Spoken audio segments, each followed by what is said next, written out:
it's Thursday and I am seeing Superman tomorrow. So let's talk about the only other entry into the DCU so far. Creature Commandos Season 1 ran from December 2024 to January 2025. It was created by James Gunn and it stars Indira Varma and Frank Grillo. And anybody who knows me knows I loved James Gunn's The Suicide Squad. It was a movie that I needed to see at the exact time I saw it, with a message that I needed to hear at the time. I really enjoyed Peacemaker Season 1 as well. Really excited for Season 2 in August. And the ending of Peacemaker sets up for Amanda Waller to no longer be able to do the Suicide Squad stuff. So having this as a series where Amanda Waller is still doing Suicide Squad, but with more creature characters. That was an interesting premise. I was very excited to see what they were going to do with this. So let's go ahead and jump into this. Starting off with the good. And honestly, I really, really love this entire cast of characters. They are all very dynamic, very likable, and they each get their own backstory as well. Starting off this cast of characters, you got Rick Flag Sr., played by Frank Grillo. He is the father of Rick Flag, who was killed in the Suicide Squad by Peacemaker. And he's even going to come back for Peacemaker Season 2. He's out for revenge there. But I did enjoy this introduction to this character. I thought Frank Grillo, a very underrated actor in the first place, was really, really good as Flag Sr. I thought that his vocal performance was fantastic. We'll see how he does in live action, but I really have no doubt he will be good. The bride, who is the bride of Frankenstein, kind of, played by Indira Varma. I really enjoyed her. She's kind of the lead of this series.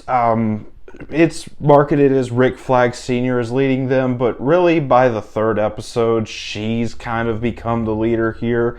And I thought that she was really good. I enjoyed what she did with the character, and I'm really excited to see her come back in Season 2 because there is a Season 2 confirmed. We're getting it, and she is the new leader of this team.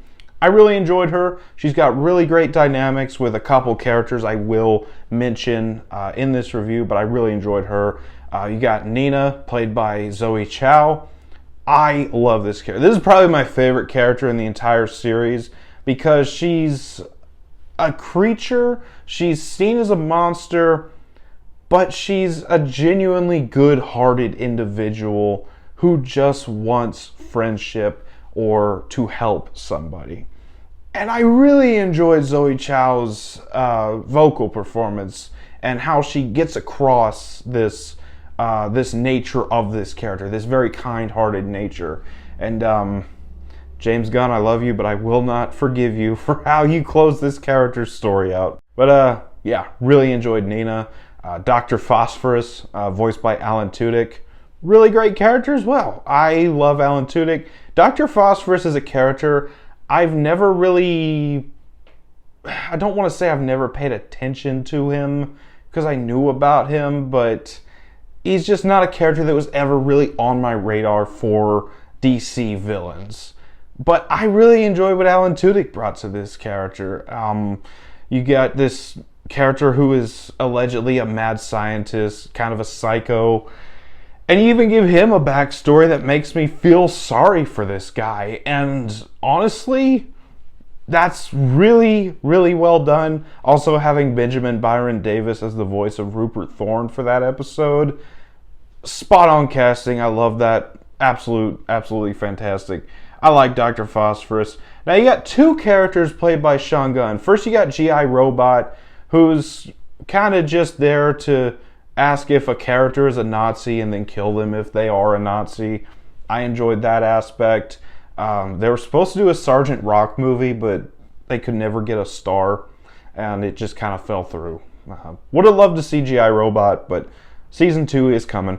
Then you got Weasel, who was in the Suicide Squad, who allegedly died at the beginning, but then a post-credit scene revealed he did survive.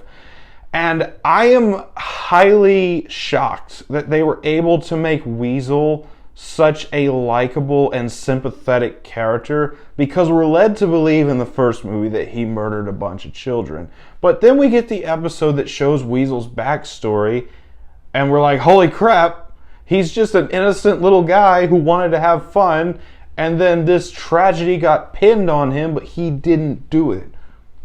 Bravo, James Gunn, you made me care about Weasel of all characters. Really enjoyed that. Final character I want to talk about is Frankenstein, voiced by David Harbour.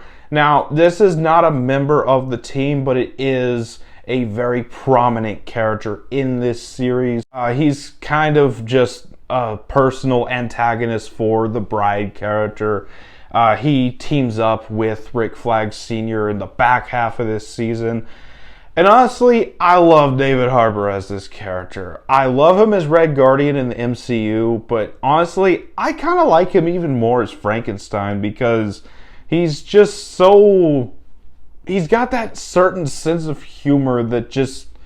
I don't know, it's funny to me. I really enjoyed Frankenstein. I really hope he gets some kind of spin-off or maybe even a bigger role in season 2. Really enjoyed him.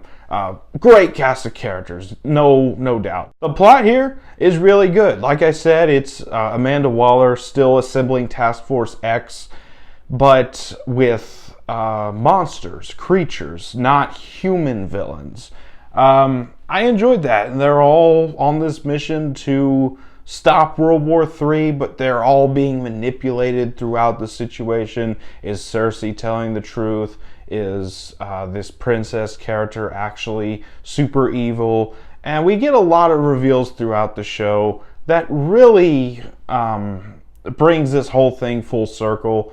And you got great action set pieces, great humor. I laughed a lot throughout this series. The action, like I said, all the action set pieces are fantastic. I really love the GI robot moment in the I think the third episode, that shows GI Robot's backstory and then him finally getting to mow down a bunch of bad guys. Really fun action throughout this series. The James Gunn humor is not lost on us. The development for all the characters. I have mentioned this already, but the character development that every single character gets in this show is absolutely phenomenal. I left this season really caring about every single member of this team, just like I did with James Gunn's The Suicide Squad. I left that movie actually caring about every single member on that team that got more than 5 seconds of screen time. And I also left the first season of Peacemaker really caring about even the most trivial characters like a CGI eagle or Steve Agee's character John Economos. I really love the character work and the character development that James Gunn wrote into this series. The pacing is really good. It's only about 6 episodes, and they're only half hour long, so it doesn't feel like a chore rewatching this series whatsoever. I really enjoyed the pacing. The emotions really good. This ties into the character development. You got a lot of really good emotional moments. And finally, the ending of this season, I really enjoyed the ending. You got a big setup for season 2. King Shark makes an appearance. GI Robot gets a new body. I really enjoyed the final scene of this season, and I'm really excited to see where season 2 goes. Oh, finally, one last thing. I really love the score here. The main theme is really catchy, and I really love the musical cues that we get throughout this season. Really enjoyed that. That's about all for the good. On to the bad. And this is just a show I am not biased towards James Gunn. I don't give every single thing he does a 10 out of 10. There is one glaring issue in this season that I just was not a fan of, and that is the character of Princess Ilana, voiced by Maria Bakalova.